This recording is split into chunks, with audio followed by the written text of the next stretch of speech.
지난 편들을 통해서 미국이 무너지고 있다는 걸 이야기했습니다. 상황을 살펴보면 생각보다 심각해요. 그래서 정부 재정은 연간 마이너스 6%고 곧 옐런의 단기 채권 만기도 돌아옵니다. 인플레이션이 증가하고 있었고요. 민간은 이미 침체입니다. 주거비가 상승해 노숙하는 청년들이 실시간으로 늘고 있었고 특히 남부, 중부 쪽이 심각합니다. 민간은 스태그플레이션 상태예요. 그 와중에 미국 일자리가 줄어들고 있었고 이제 불법 이민자와 일자리 경쟁을 할 수준입니다. 예를 들어 말이죠.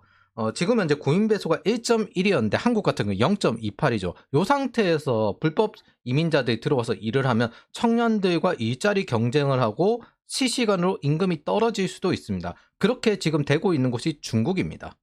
반면 그 인플레이션 시기에 구인 배율이 2점대까지 있었던 시기가 있어요. 이때는 따로 일하러 오는 사람들이 오지 않으면 노동 참여율이 줄어들면 오히려 인플레이션이 가속화됩니다. 그래서 연준이 그 당시에 금리를 올리면서 뭘 보냐면 노동 참여율을 계속 주시하고 있었어요. 그래서 금리를 이만큼 올렸는데 니들이 주가가 떨어졌는데 파이어족이 복귀를 안 해? 야, 더 올려야 되겠다. 이런 식으로 하면서 노동 참여율을 보면서 계속 관리했습니다.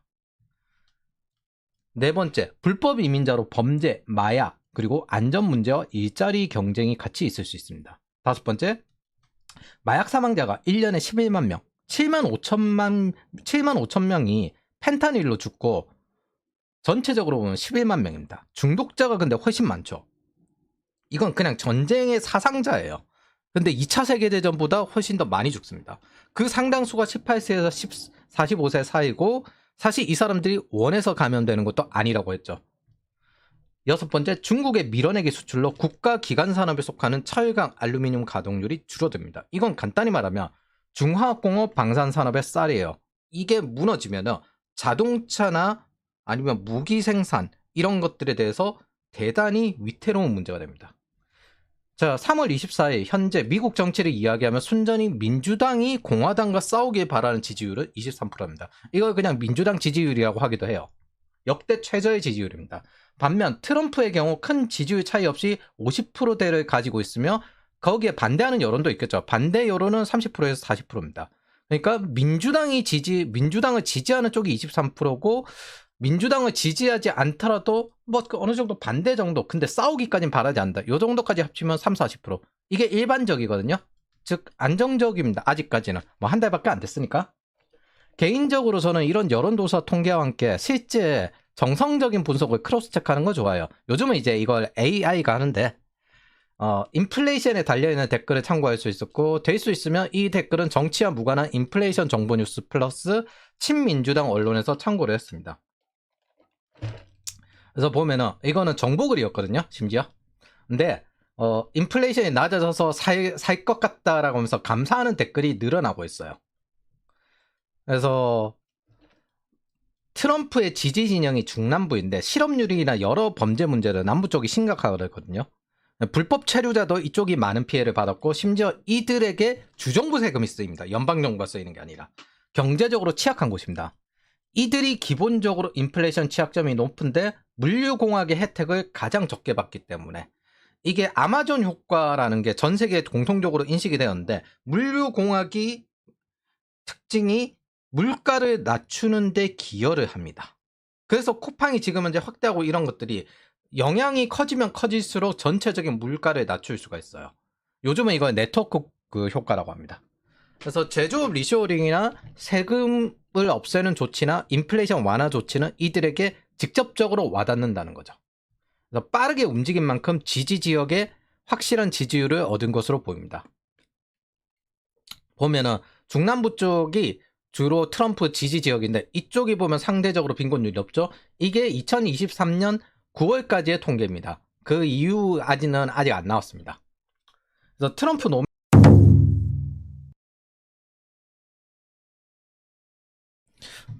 트럼프 노믹스가 하겠다고 공언한 게 3조 호황하겠다. 첫 번째 이겠어요.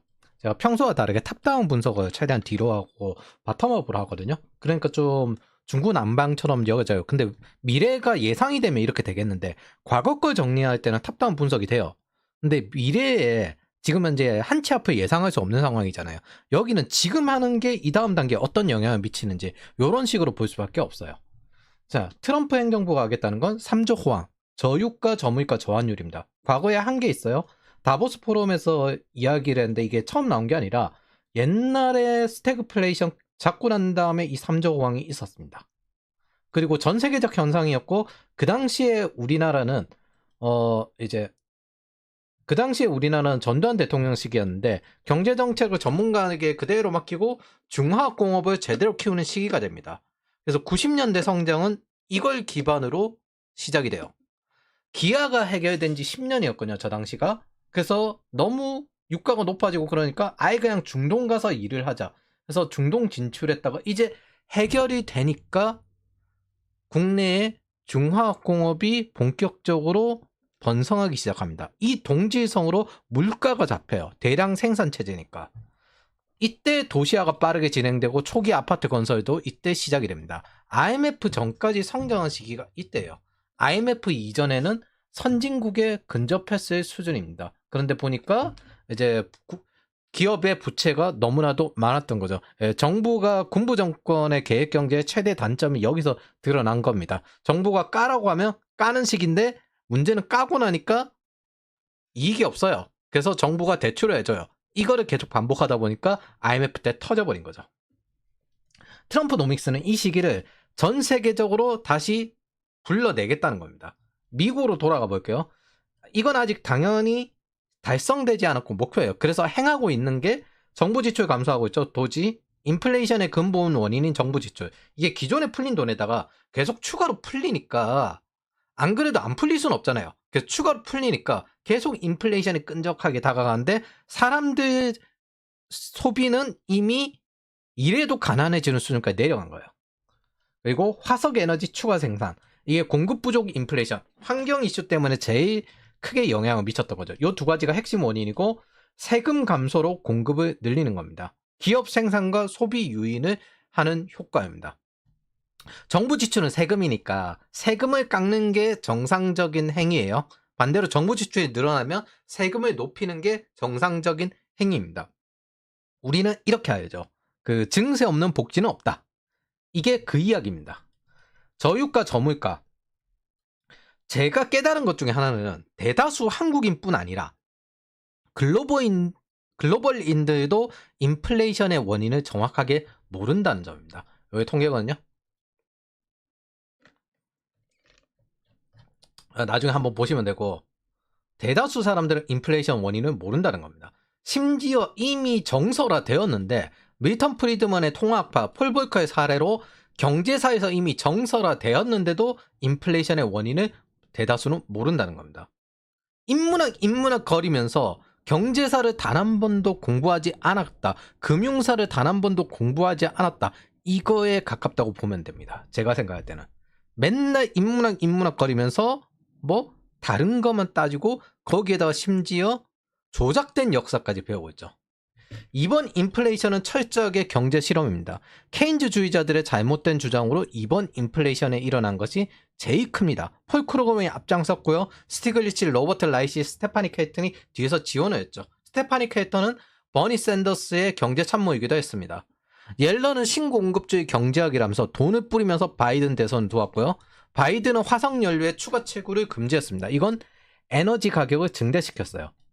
민주당 내에 지금 현재 자유주의 매파가 있고 그 다음에 버니 샌더슨을 기반으로 하는 사회주의자들 있죠. 그래서 생태 마르크스주의자들도 어느 정도 포섭하기 위한 그런 것들이 있습니다. 이게 또 이제 그 레디컬 페미니즘과 연결되어서 그 환경 생태 마르크스주의인가 이렇게 연결이 됩니다. 그 여성 생태 마르크스주의인가? 그래서 환경 페미 이런 식으로 나오게 돼요. 이게 다 여기서 기반을 합니다. 이 사회주의자들을 30대 이하 6분의 1 정도가 지지를 합니다. 미국에서 지금. 그리고 사회주의자들은 전통적으로 국제적으로 연대합니다. 만국의 노동자여 단결하라. 마르크스 이후부터. 그래서 20년에는 버니 샌더스 미국발 사회주의 인터내셔널도 만들어졌어요. 이들의 지지율을 자유주의 매파들도 이제 어느 민주당 내에서 자유주의 매파들도 포용을 해야 됐었기 때문에 이 정도까지 과도하게 간 걸로 보여요. 유럽에서는 석유 기업들에게 높은 세금을 매겼거든요. 거기에 자기네들이 올린 가격에 횡재세를 매겼어요. 정부가 올렸잖아요. 거기에 횡재세라고 돈을 더 매깁니다. 그러면 더 공급이 어려워지죠. 이런 것들이 전 세계적으로 확대되었습니다. 미국에서도 확대된 게 아니라 유럽에서도 확대되었어요. 명확히 말도 안 되는 경제 실험이었습니다. 언제나 인플레이션의 원인은 정부입니다. 그 정부를 큰 정부로 만들어서 권력을 확대하고 싶고 거기에 이익을 추구하는 로비 카르텔들이 경제 실험을 했어요. 결론은 돈을 더 뿌리는 겁니다. 이건 전체 대중에게 문제를 일으키지 않을 때는 무관심한데 나쁜 결과가 나왔을 때는 대가를 치러야죠. 이 과정에서 청년과 노인 세대 그리고 고정급 공무원, 소방관, 경찰, 군인 이런 사람들의 구매력을 하락시켰습니다. 심지어 이게 전례가 없었던 것도 아니에요. 스태그플레이션 때 이미 나왔던 일을 반복했습니다. 밀턴 프리드먼은 양극화를 내버려 두고 계급 이동성에 집중하라고 했거든요. 근데 이들은 그렇게 양극화 내놓으면 안 된다 했는데 이들이 양극화를 만들고 평범한 대중들을 괴롭히고 있었습니다. 케인즈주의자들은 오래전부터 이 주장들을 했어요. 대공황은 돈을 더 뿌리지 않아서 해결되지 않은 것이다. 스태그플레이션도 돈을 더 뿌렸으면 해결되었을 것이다. 작게 돈을 뿌려서 생긴 문제들이다. 국가 부채는 무용하다. 그러다가 폴 크루그먼은 내가 틀렸다. 이렇게 말을 했죠. 친민주당인 폴 크루그먼은 국가 부채 무용론을 펼치고 옐런은 고학경제하고 MMT, 그 의도적 인플레이션요. MMT는 화폐 이론을 이야기하면서 돈을 더 뿌리라고 하고 결국에는 큰 정부 돈 더 뿌려. 그리고 인플레이션으로 이어졌습니다. 거기에다가 바이든이 선거에 당선되게 하기 위해서 단기 채권까지 발행해서 인플레이션을 더 길게 만들었어요. 이건 정치적 목적, 케인즈 학파의 경제적 주도권 장악, 그리고 신마르크스주의적 문화적 헤게모니, 그냥 정권 잡기잖아요. 권력 늘리고 내가 그 권력을 장악하고 그리고 거기에 관련된 정부 권력 늘리고 그리고 다시 돈 뿌려가지고 내 이익 챙기고 이거 하려는 거잖아요. 이 원인에는 큰 정부를 주장하는 사람들이 원인입니다. 이렇게 인플레이션을 일으켰고 세금을 내는 사람들의 돈을 더욱 착취했습니다. 이들은 심지어 반성도 수긍도 하지 않고 있습니다. 오히려 사람들의 인플레이션 인식을 흐트르면서 선한 척 파시즘거리며 도망갔습니다. 그 중에서 제가 싫어하는 인간 중에 하나가 슬라브의 지적인데 여기에 참석했더라고요. 인플레이션의 원인도 모른 채 사람들은 그대로 속고 있습니다. 돌고 돌아 다시 원점으로 돌아왔어요. 다시 한번 밀턴 프리드먼이 옳았다는 게 증명이 되었습니다. 수요 감소 인플레이션, 공급 부족 인플레이션, 한국의 농산물 수입을 막은 것과 같이 문제는 언제나 정부가 일으킵니다. 한 가지 명확한 건 지금 도지는 저 사람들 말을 받아들여도 예정된 길이라는 점입니다. 국가 부채를 안 갚아도 된다는 식으로 돈을 뿌린 게 폴 크루그먼입니다. 그런데 I was wrong 이라면서 틀렸다고 이야기를 했어요. 그럼 뭐야 이제부터? 아끼고 갚아야 된다는 거잖아. 이 사람은 안 갚아도 되니까 돈을 뿌려도 된다고 주장을 했었는데 그걸 받아서 바이든 행정부가 돈을 집행했어요. 근데 I was wrong, 내가 틀렸다는 뜻은 뭐예요? 아끼고 갚아야 된다는 뜻이잖아요. 이건 외길이에요. 도지가 하는 게 원래 공약이기도 하지만은 이거 말고는 방법이 없다라고 외길인 거예요, 지금. 즉, 아끼는 수밖에 없는 외길이 된 겁니다. 인플레이션은 기본적으로 통보하지 않는 세금을 걷습니다. 좌파들은 부자들이 세금을 아끼면 사악하다고 합니다. 하지만 정상적인 경제관념을 가진 사람들은 정부 지출이 세금이고 그 정부 지출로 만든 인플레이션이 가장 사악한 세금인 걸 압니다. 그 이유를 알아보면요. 사람들이 가진 돈의 구매력은 떨어져서 더 많은 돈이 필요해요. 그러면 또 일하죠. 물가가 올라요. 구매하는 사람도 판매하는 사람도 수익이 증대했기 때문에 같은 비율이어 더 많은 세금을 걷습니다. 결국 어느 시점이 되면 이래도 가난한 단계에 도달합니다. 두 번째, 거기에 인플레이션을 적용해도 세율이 올라갑니다. 정부가 지출을 했기 때문에 각종 세금 혜택을 줄여야 재정 균형이 유지가 되기 때문입니다. 한국은 세금의 인플레이션을 적용하지 않으니까 더욱 심해져요. 그래서 그럼 어떻게 돼요? 한국에서는 더욱더 높아진 누진세를 통해서 많은 세금을 걷습니다. 즉 인플레이션을 적용해도 세금이 올라가고요. 같은 비율로 뽑아도 어차피 더 많이 벌잖아요. 그러니까 세금이 올라가고요. 반대로 적용하지 않은 경우에는 누진세까지 적용돼가지고 더욱더 올라가게 되는 겁니다. 세 번째, 필수 소비재는 수요가 감소하는데 한계가 있습니다. 어쩔 수 없이 써야 되는 그 한계점이 있어요. 그래서 기본적인 지출이 정해지는데 이 필수 소비재의 가격이 높아진 상태니까 남는 건 적죠. 이걸 통해서 이익을 얻는 자들도 있습니다. 실물 자산을 가진 사람들이죠. 대표적으로 부동산이에요. 부채가 있고 그 부채를 감당 가능하고 임금까지 쫓아간다면 훨씬 더 좋죠. 근데 이들의 부채 총액이 변하지 않았는데 부채의 가치가 전체적으로 떨어진 겁니다. 언젠가 다시 호경기가 되면 훨씬 더 쉽게 갚을 수 있겠죠. 그래서 이들은 인플레이션에도 디플레이션에도 수익을 따라가고 자산 가치로 증대됩니다. 사람들은 집을 사지 못하고 그러다 보니까 뭘 해야 돼요? 이들이 가지고 있는 실물 자산에 월세로 들어가야 됩니다. 혹은 여러 가지 자동차를 사용해야 되는 그런 상황들이 미국엔 많거든요. 그러다 보니까 그 이자도 감당해야 돼요. 이 수익은 그대로 자산가에게 돌아갑니다. 이를 인플레이션 해칭이라고 해요. 동시에 비생산적인 양극화를 만드는 원인입니다. 그래서 밀턴 프리드먼조차도 오죽하면은 이분이 거의 자유지상주의적이거든요. 근데 부동산을 공급해서 이 렌트비를 낮추라고 했어요. 이 분야에서만은 밀턴 프리드먼은 정부 개입을 강력하게 요구를 합니다. 단 집을 가지게 하는 게 아니라 임대료를 낮추게 하기 위해서 집은 자기 힘으로 사고. 다섯 번째, 끝으로는 정부입니다. 정부는 정부 부채를 녹여버릴 수 있는 인플레이션 해칭이 가능해요. 정부 부채가 증대되지 않더라도 세금이 증대된 상태죠. 지금 상태가. 더 많은 세수가 거쳐요. 반면 부채는 화폐 가치가 떨어졌습니다. 근데 이 인플레이션은 정부 지출로 만들어져요. 여기에 만약 GDP까지 올라간다면 훨씬 더 금상첨화죠. 그래서 인플레이션은 정부가 행하는 가장 사악한 세금입니다. 정확하게 따지면은 사실 인플레이션 시기에 부채를 가진 사람들은 그 부채 가치가 떨어지기 때문에 임금만 쫓아가고 그 부채를 감당할 수 있다면 훨씬 큰 이익을 얻게 됩니다. 반면 새로 부채를 내야 되는 사람들, 그리고 그 임금을 쫓아가지 못하는 젊은 세대, 이런 사람들은 점점 더 가난해지는 거죠. 그래서 인플레이션은 통보 없는 세금이라고 합니다. 이 방법은 2차 세계대전 이후에도 한번 행해졌던 미국의 부채 감소 형식이에요. 여기 보면은 2차 세계대전이 46년 정도에 끝났거든요. 45년 정도에 끝났거든요.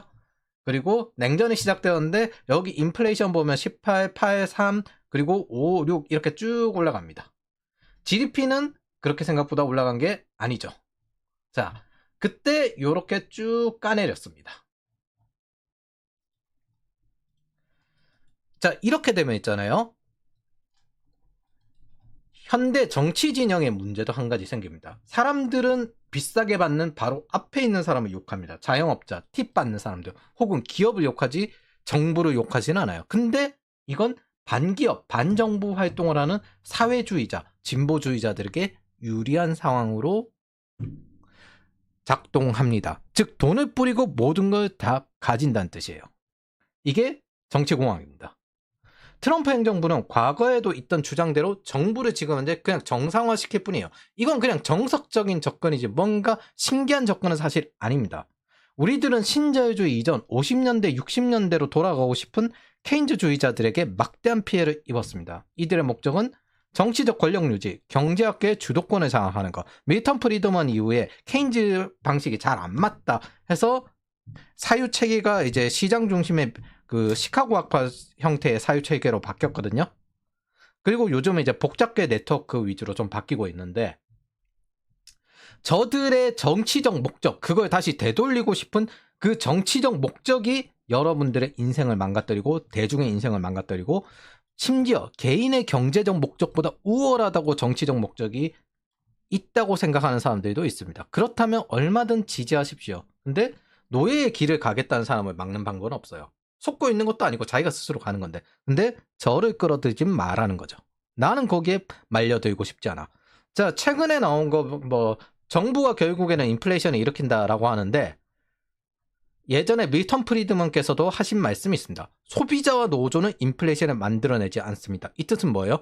임금이 높다고 구매가 줄어들지언정 혹은 기업이 힘들어질지언정 인플레이션을 만들어내는 건 아니에요. 물론 인플레이션이 유지되는데 영향을 줄 수 있습니다. 하지만 인플레이션을 만들어내는 건 아닙니다. 근원적인 건 정부입니다. 임금 상승 인플레이션 중에 가장 대표적인 게 티플레이션이죠. 이것들은 결과일 뿐이에요. 임금 상승이 주주의 이익이나 기업의 운영을 어렵게 만들 수는 있어요. 노조의 투쟁 같은 것들이 어렵게 만들 수는 있겠죠. 근데 이건 인플레이션의 핵심 원인은 아닙니다. 티플레이션과 같은 임금 상승은 분명 식료품의 40%에 속해요. 근데 원인은 물가가 올라서가 아니라 화폐 가치가 녹아서 구매력이 떨어져서 사람들이 더 돈이 필요해진 것 뿐입니다. 이걸 가지고 도지의 그 세금 줄인 거 배당금이 인플레이션이 일으킨다고 이야기하는 사람들이 있거든요.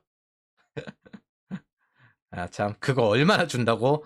이거 따지면은 배당금도 인플레이션을 일으키는 겁니다. 정부 배당금도. 아니 정부란다. 그 기업의 이제 주식 배당금도 인플레이션을 일으키는 요인이 되는 겁니다.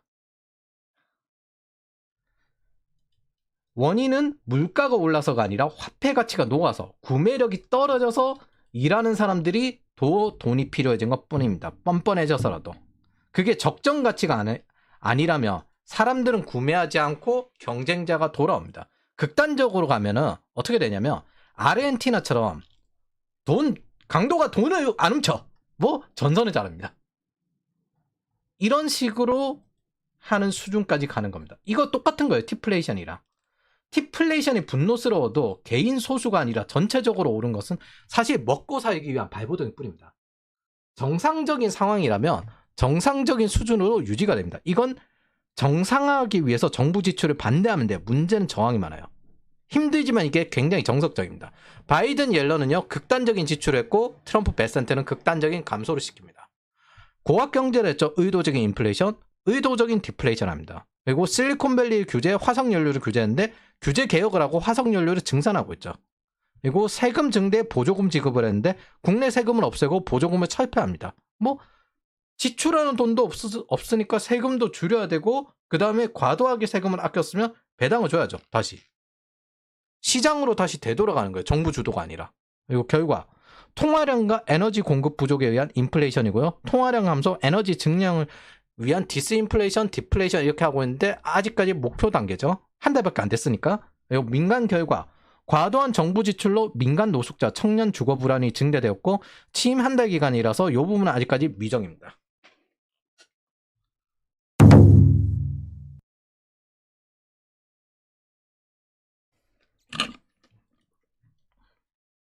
원래 인간은 당연한 걸 당연하게 못합니다. 이 문제는 이렇게 반대로 하면 되는 거 알아요. 기존에 돈을 받던 자들에게 막대한 정황을 받는다는 문제가 있습니다. 원래 정부 돈을 오래 받는 자들은 자신들이 당연하게 받는 줄 알아요. 심지어 이건 배려가 아니라 권리로 여깁니다. 정부 지출을 하는 이런 이유 중에는 디플레이션 시기에 어느 정도 미래 성장성을 위해서 투자를 하는 거예요. 미래 투자입니다.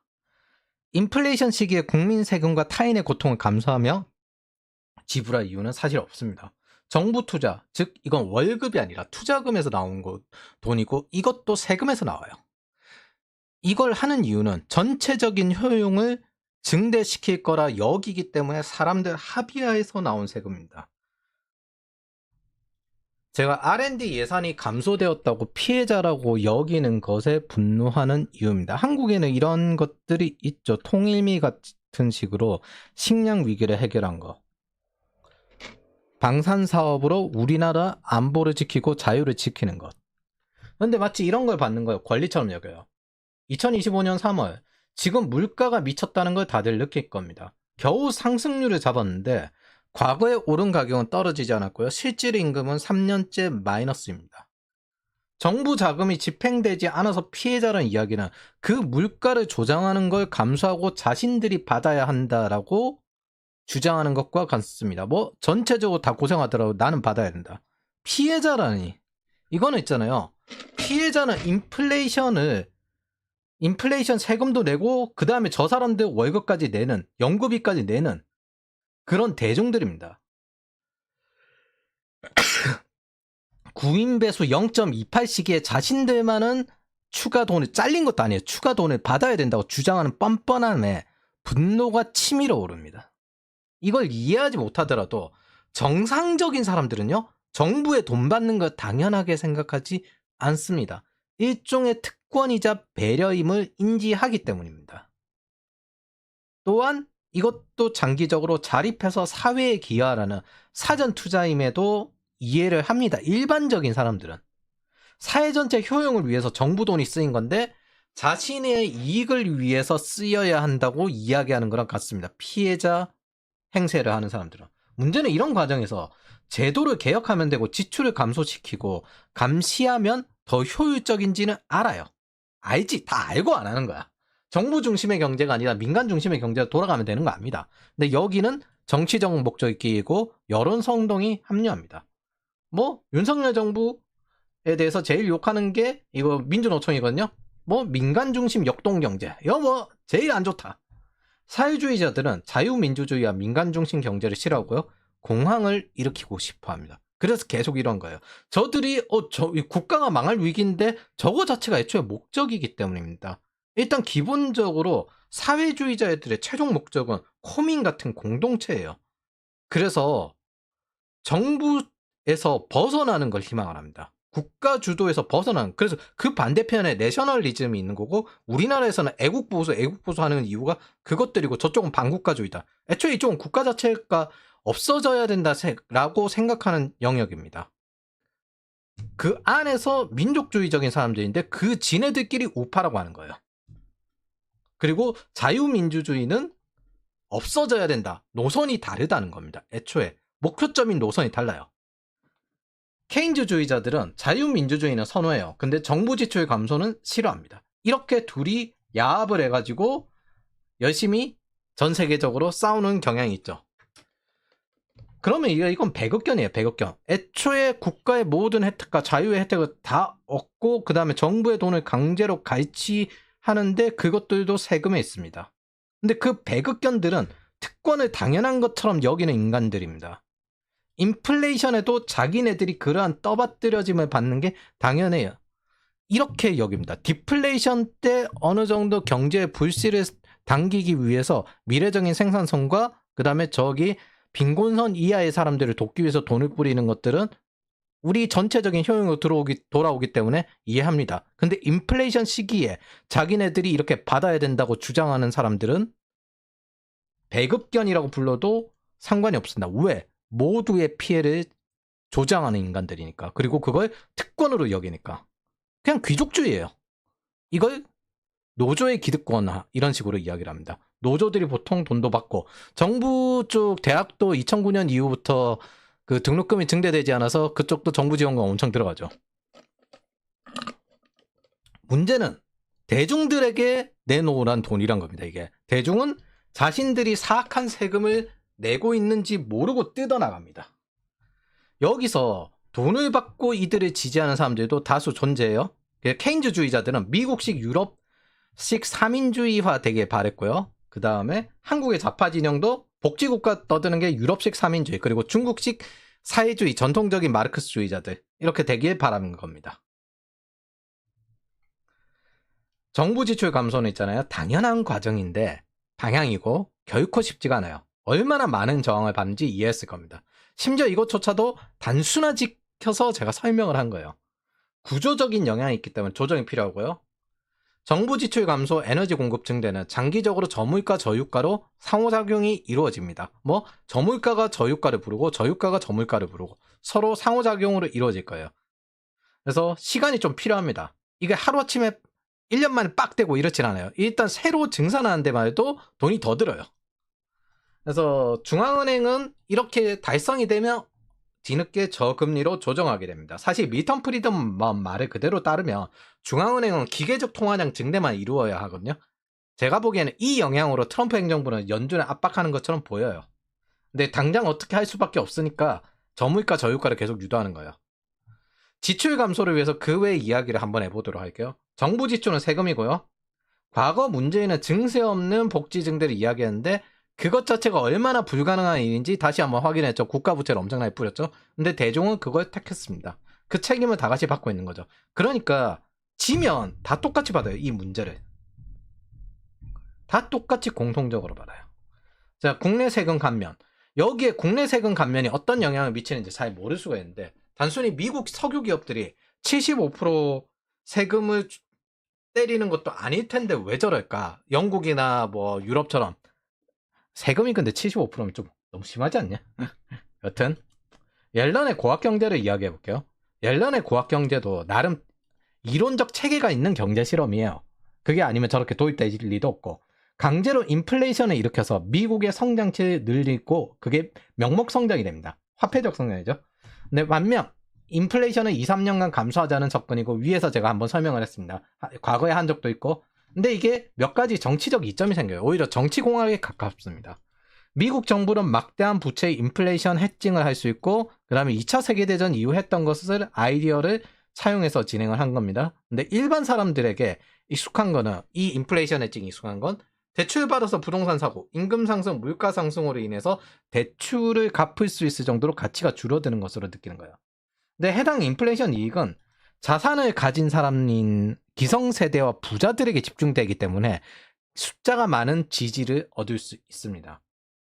근데 미국의 기성세대와 한국의 기성세대는 좀 달라요. 자신들의 실수라는 점을 기본적으로 회피하지 않는다는 점입니다. 그래서 질러놓은 막대한 부채는 정부가 갚아야 되고 그걸 갚기 위해 또 세금을 걷어야 됩니다. 기아가 해결된 선진국에서 청년 빈곤, 노숙자, 노인의 연금 하락, 빈곤선 이하의 부작용이 발생하게 되고 이 양극화가 되었죠. 이걸 가지고 진보 진영의 표로 만들 수 있습니다. 즉 고통을 창조해서 심각성을 이야기하고 추가로 정부 자금 지출을 할 수 있고 이걸 계속 반복할 수 있어요. 이 과정에서 계급 이동성은 영원히 막히게 됩니다. 장기적으로 필수적인 사회 진출, 세금액 증대, 인플레이션, 필수적인 사회 진출 식으로 3인주의화할 수 있습니다. 실제 이러다 보니까 유럽의 청년들은 지금 일만 하는 노예 신세로 살고 있어요. 저는 설마 트럼프 행정부가 대놓고 모든 지출을 다 중단해버리고 세금 감소를 할지는 솔직히 몰랐습니다. 이 정도로 과격하게 할 줄은. 심지어 의도적인 디플레이션까지. 왜냐하면 사실 이게 정치적 자살이기 때문입니다. 임기직 정치인이 굳이 할 필요가 없는 정책이에요. 가장 정석적이지만 왜 안 했냐면 저항이 심하고 하기 어려운 정책이기 때문입니다. 돈 아끼면은 공동체에서 어마어마하게 소리 나와요. 회사도 복지 아끼면 그렇고 돈 벌어오는 남편도 이제부터 아끼겠다 하면은 자식에서부터 와이프까지 어마어마하게 소리 질러요. 정치적 자살에 가깝습니다, 사실. 근데 장기적으로 정부와 국가 부채 화폐 가치를 건강하게 만드는 행위입니다. 장기적인 큰 성장을 보장하는 행위예요. 이게 진짜 어려워요. 지지율로 보았을 때 미국인은 이게 맞다는 걸 직관적으로 사실적으로 분석하고 느끼고 있는 걸로 보입니다. 사실 이거 외에는 방법만 다르지 바이든 행정부 이전 오바마 행정부에서 진행하는 방향과 뭐 거의 똑같습니다. 사실은. 정치적 부담을 감소하고 그냥 대놓고 아껴서 갚겠다. 그리고 미국을 성장시키겠다. 이거 하는 거랑 똑같아요.